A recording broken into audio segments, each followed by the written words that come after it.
কেন একটা মুখস্থ করলাম যে আমার আল্লাহ ছাড় দেন কিন্তু ছেড়ে দেন না। ইমানদারদের ব্যাপারে আল্লাহর কথা এমন না। ইমানদারদের ব্যাপারে আল্লাহর কথা হচ্ছে আমি ছাড়ও দেই, বহু গুনাহ আমি ছেড়েও। কয় রকম গুনার আলোচনা আজকে করব বলেছি? বলেন বলেন, মুখস্থ করেন। কয় রকম? একরকম হচ্ছে বহু গুনাহ আল্লাহ বলেছেন আমি ছাড়ও দেই। আরেক রকমের গুনাহ আছে যেগুলো সম্পর্কে আল্লাহ বলেছেন নেক আমল করলে আমি ওই গুনাহগুলারে মুছে দিই। যেমন আল্লাহ বলেন ইন্নাল হাসানাত ইউযহিবনাস সাইয়্যাত। বহু নেক আমল আছে এমন যেগুলো বহু গুনাহকে সরায়া দেয়, আমলনামা থেকে মিটায়া দেয়, মুছে দেয়। সুবহানাল্লাহ। যেমন একটা হাদিস আপনাদেরকে শোনাই। নবী আলাইহিস সালাম বলেছেন মান হাজ্জা লিল্লাহ ফালাম ইয়ারফাস ওয়ালাম ইয়াফসুক রাজাআ কায়াউমিন ওয়ালাদাতহু উম্মুহ। নবী বলেন কেউ যদি আল্লাহর জন্য হজ করে, কার জন্য? আবার বলেন তো, হজ কি আল্লাহ ছাড়া কারোর জন্য করে নাকি? তো এই বাড়তি কথাটা নবীর বলার দরকার কি? কেউ যদি আল্লাহর জন্য হজ করে, বোঝা গেল ঝামেলা আছে। কেউ কেউ আল্লাহ ছাড়াও হজ করে, নাইলে বাড়তি কথা নবী বলতেন না। অনেক মানুষ আছে এই সমাজের যারা নিজের জন্য হজ করে। বলে নিজের জন্য হজ মানে কেমনে বুঝলেন? কারণ আমরা দেখেছি হজের আগেও দাড়ি কাটতো, হজের পরে আইসাও কাটে। হজের আগেও দুর্নীতি করতো, হজের পরেও আইসা করে। হ্যাঁ, খালি একটু সিস্টেম পাল্টাইছে। হজের আগে ডাইরেক্ট নিত, হজের পরে ড্রয়ারটা খুলে দেয়, আমি ঘুষের টাকা ধরি না, এখানে দেন। বুঝলেন নেই? হজের আগেও সন্ত্রাসী ছিল, হজের পরেও সন্ত্রাসী। হজের আগেও ঘুষ খাইতো, সুদ খাইতো, হজের পরেও খায়। পরিবর্তন নাই, শুধু নামের পরিবর্তন। বলে কি, আগে আসিল সন্ত্রাসী, হজের পরে এখন হয়েছে আলহাজ সন্ত্রাসী। আগে আসিল ঘুষখোর, হজের পরে এখন আলহাজ ঘুষখোর। ঠিক আছে না কথা? এই সমস্ত মানুষের হজ আল্লাহর জন্য না, করেছে নিজের জন্য। নামের সাথে হাজি লাগাইব, পাবলিক ধোকা খায়া ভোট দিতে যাইব। এই পাবলিকটা ধোকা দেওয়ার জন্য এরা হজে যায়, এরা ঘুরতে হজে যায়। নিজের হারাম টাকাকে মনে করছে একবার হজ করে বৈধতা দিয়ে দিব, এই সমস্ত কারণে তারা হজে যায়। আল্লাহকে খুশি করার জন্য হজে যায় না। নবী বলেন মান হাজ্জা লিল্লাহ, যে ব্যক্তি আল্লাহর জন্য হজ করে, যেই হজের মধ্যে যায় আসে কোনো অশ্লীল কাজে জড়ায় নাই, গুনাহ করে নাই, সে যখন হজ থেকে বাড়িতে আসে, ওই হজ এত দামি আল্লাহর কাছে, সে যখন বাড়িতে আসে এতটা পবিত্র হয়ে যায়। নবী বলেন আজকে তার মা জন্ম দিলে সে যেমন নিষ্পাপ থাকতো, একজন প্রকৃত হজকারী বাড়ি ফেরত আসলে ওই রকম নিষ্পাপ আল্লাহ বানায়া দেন। নেক আমল গুনাহ মাফ করে, গুনাহ মিটায়, এই হাদিস দ্বারা প্রমাণিত। অনেক হাদিস আছে, আমি একটা শোনাইলাম, এটা আমার আলোচনার বিষয় না। কয় ধাপের গুনাহ আজকে আলোচনা হবে বলেছি? কয়টা গেল? মুখস্থ রাখা লাগবে তো। কয়টা গেল? দুইটা। এক, বহু গুনাহ আল্লাহ ছাড়ও দেন। বলেন ছাড়ও দেন। বহু গুনাহ আল্লাহ নেক আমলের দ্বারা মিটায়া দেন। 3 নম্বর, এক রকমের গুনাহ আছে যে গুনাহ সম্পর্কে আল্লাহ বলেছেন আমি ছাড় দিলেও ছেড়ে দিব না। ছাড় দিলেও, ও যেটা আপনারা মুখস্থ করছেন আল্লাহ ছাড় দেন ছেড়ে দেন না, ওইটাও এক রকমের গুনাহ আছে। আচ্ছা আমাকে একটু বলেন তো, সংখ্যা হিসাবে বলেন। 1 নম্বর, বহু গুনাহ আল্লাহ এমনি মাফ করে দেন। 2 নম্বর, বহু গুনাহ আল্লাহ নেক আমলের দ্বারা মাফ করেন। 3 নম্বর, বহু গুনাহ এমন আছে যেগুলো আল্লাহ ছাড় দেন কিন্তু ছেড়ে দেন না। আপনারা একটু বুঝে শুনে বলেন তো, এই 3 রকমের গুনাহের মধ্যে সবচাইতে ভয়ঙ্কর আমাদের জন্য বিপদের কারণ হইতে পারে কয় নম্বর গুনাহ? কত নাম্বার? যদি বলেন না? 3 নম্বর গুনাহ, যার সম্পর্কে আল্লাহ আমাদেরকে বলেছেন আমি ছাড় দিব না, ছাড় দিলেও ছেড়ে দিব না। তাইলে এই গুনাহ যদি ভয়ঙ্কর হয় তাহলে এই গুনাহটা চেনা দরকার কিনা, আমাদের বাঁচা দরকার কিনা, এটাই হচ্ছে আলোচনার বিষয় আজকে। যে গুনাহ আল্লাহ ছাড় দেন কিন্তু ছেড়ে দেন না, সেই গুনাহ চিনব, সে গুনাহ থেকে বাঁচার একটা ছোট্ট উপায় শিখব। ঠিক আছে, এটা আজকের পড়া আমাদের। আমি যে আয়াত পড়েছি শুরুতে সূরা বাকারার, এই আয়াতে আল্লাহ সে গুনাহ সম্পর্কে বলেছেন যেগুলো আল্লাহ ছাড় দেন ছেড়ে দেন না। আল্লাহ বলেন, بلى من كسب سيئة وأحاطت به خطيئته فأولئك أصحاب النار।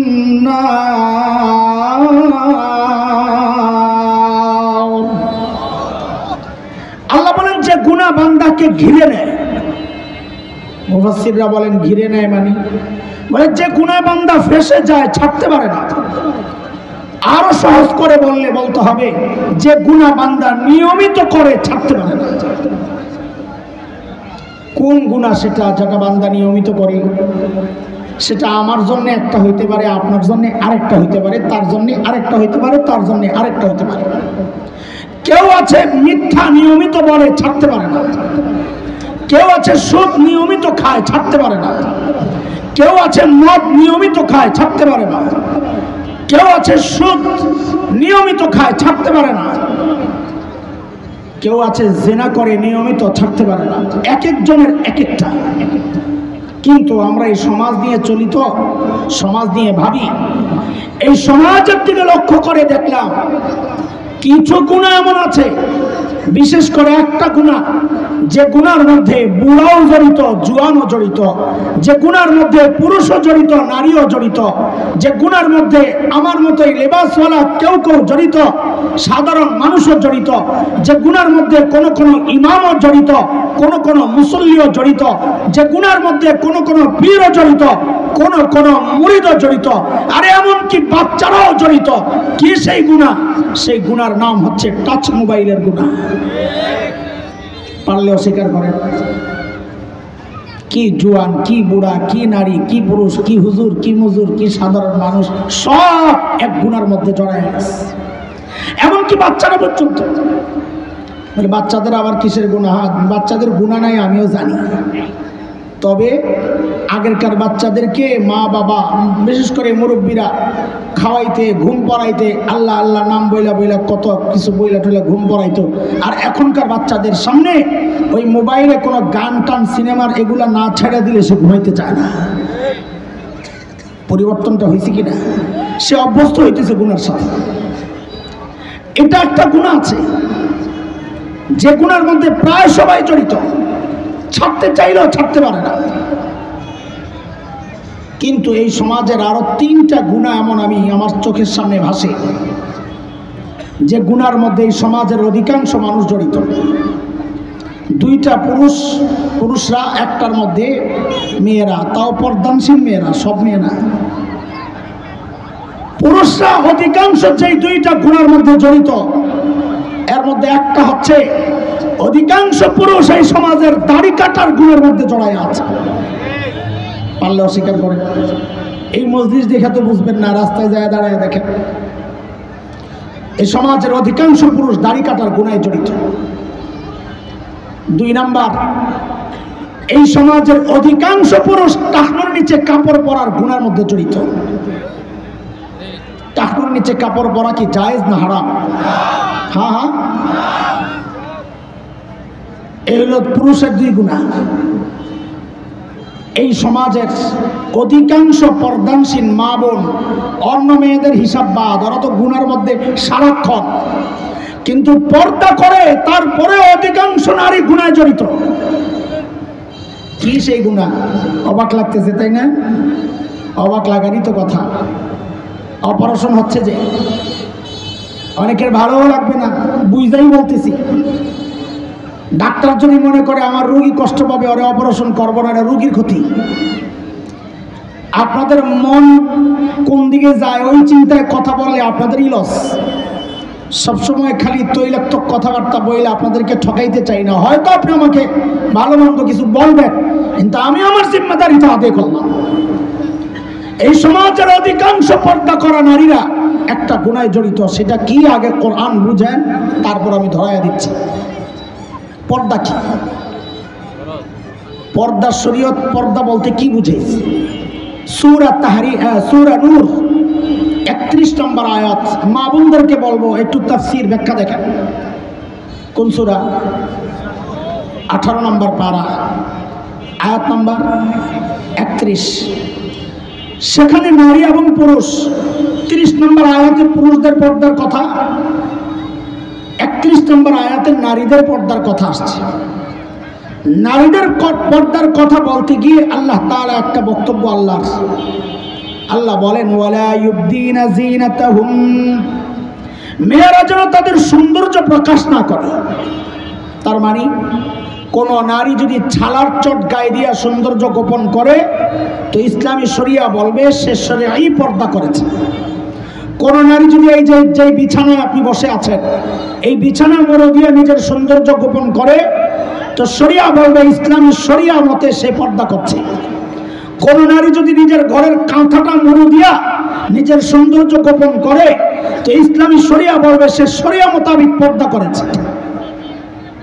কিন্তু কেউ বোরকা একটা পরল, জিগজাগ রং বেরঙের ডিজাইন করা টাইট ফিট, যেই বোরকা দিয়া তার সৌন্দর্য গোপন হয় নাই বরং ওপেন হয়েছে, শরীয়ত বলবে এটা পর্দা না, এটা পর্দা না, এটা পর্দার নামের ফ্যাশন।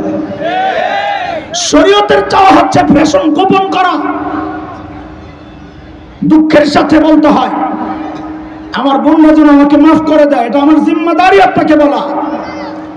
বোরকা সৌন্দর্য ওপেন করার জন্য না, বোরকা সৌন্দর্য গোপন করার জন্য। অবাক লাগে, বোরকার দোকানের নাম ফ্যাশন হাউস। আমি সাক্ষী, আমার বাসার কাছে আছে। বোরকার দোকানের নাম বলেন, বোরকার দোকানের নাম। অথচ শরীয়ত বলে বোরকা কি জন্যে? ফ্যাশনকে গোপন করার জন্য। আর ওরা বোরকারই বানাইছে ফ্যাশনের।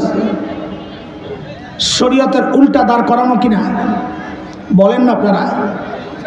একটা কালো মেয়ে, বলতেও আমার খারাপ লাগে, না বলেও তো পারছি না, তার পোশাক ভালো না, চেহারাও ভালো না, সে এমন এক বোরকা লাগায়, বোরকা ছাড়া চললে পুরুষরা তার দিকে তাকাইতো না, ওই বোরকাটা পরার কারণে এখন পুরুষরা তার দিকে তাকায়। তাহলে বলে এই বোরকা দিয়ে সে সৌন্দর্য গোপন করলো না নিজের সৌন্দর্যকে আরো ওপেন করলো? তাহলে এটার নাম পর্দা না পর্দার নামের প্রতারণা? অধিকাংশ পর্দানশীল নারী এই গুনায় জড়িত, তার খবর নাই। আমাদের দেশে কয়েক বছর আগের কথা, 5-6 বছর হবে বা আরো আগে হইতে পারে, কুমিল্লা ক্যান্টনমেন্টে একটা মেয়েকে ধর্ষণ করে হত্যা করা হয়েছিল। নাম মনে আছে কারো? একজনও নাই? হ্যাঁ, এ সাবাস কে রে? আরে বুড়া হুজুর একজন কইছে, দেখছেন নি হুজুর করে? আপনারা কি মনে করেন? স্মার্ট হুজুর, মাশাআল্লাহ, আল্লাহ কবুল করেন। তনু আমার বোনের দোষ তালাশ করে বের করা এটা আমার কাজ না। আমি চাই আমার বোনটাকে আল্লাহ মাফ করে জান্নাতের মেহমান বানায় নিক। তনু ছিল হিজাবি বোন বুঝে, একটা তেনা লম্বা, নাম দিছে ওর না, আসলে তেনা, পাতলা ফিনফিনে, চুলগুলারে বাঁধাকপির মতো উপরে বাইন্দা ওই তেনাটা দিয়ে পেঁচাইয়া মুখটারে সুন্দর করে ডায়েরিকা সিপটিফিন একটা মাইরা এখন উনি রাবেয়া বসিয়া। এটা হলো হিজাবি নারী বর্তমান বাংলাদেশের। সে যখন মারা গেল তাসলিমা নাসরিন তার ফেসবুকের মধ্যে একটা লেখা দিছিল, কি মোল্লারা এখন কি বলবে, তনু তো হিজাবি, তারপরেও ধর্ষিতা কেন হইল? তার মানে মোল্লারা যা বলে যে পর্দা করলে নারী ধর্ষণ থেকে বেঁচে যাবে, ইফটিজিং থেকে বেঁচে যাবে, এটা অবাস্তব। এই যে তনু পর্দা করে, হিজাব পরেও ধর্ষণের শিকার হয়েছে। তখন আমি একটু ফেসবুক চালাইতাম, খুব অ্যাক্টিভ ছিলাম না, মাঝে মাঝে লেখা টাকা দিত গোলাপে। তা আমি যাইয়া ওই বেডির জবাব দিছি ইনবক্সে, বুড়ারা তো বুঝবেন না, একটা জায়গা আছে গোপনে কথাটা কম যায়, আবার কোনটা মনে করে ব্যাখ্যা দিয়ে আবার কোন বিপদে বললাম আল্লাহ জানে। আমি এক জায়গায় লেখলে উনি দেখে আর কেউ দেখে না, এটা আর কি একটা সিস্টেম। তো আমি লিখছিলাম ম্যাডাম কথা ঠিক, তনু হিজাবই ছিল, তবে সেই হিজাব ছিল তসলিমা মার্কা হিজাব, এটা ইসলামের হিজাব ছিল না। ইসলামের হিজাব পরে কেউ বন্ধুদের সাথে অন্য জায়গায় ঘুরতে যাইতে পারে না। সেখানে তাই হয়েছে, তাই হইতো। আজকের এই সমাজের আমার বহু বোন, বহু মা, আমার কলিজার টুকরা সন্তান বোরকা তো পরে, কিন্তু ওই বোরকা পর্দা, শরীয়তের পর্দা, ওই বোরকা দিয়া হয় না। ও বোন, তুমি ঢিলে ঢালা পোশাক পরো, পর্দা করো তো ঢিলে ঢালা বোরকা পরো, সৌন্দর্য প্রকাশ পায়। বোরকার মধ্যে এমন কোন ডিজাইন রাখা মানে পর্দার যে মূল উদ্দেশ্য, ওই উদ্দেশ্যকে জবে করা। কিন্তু দোস্ত, এটাও আমার আলোচনার বিষয়।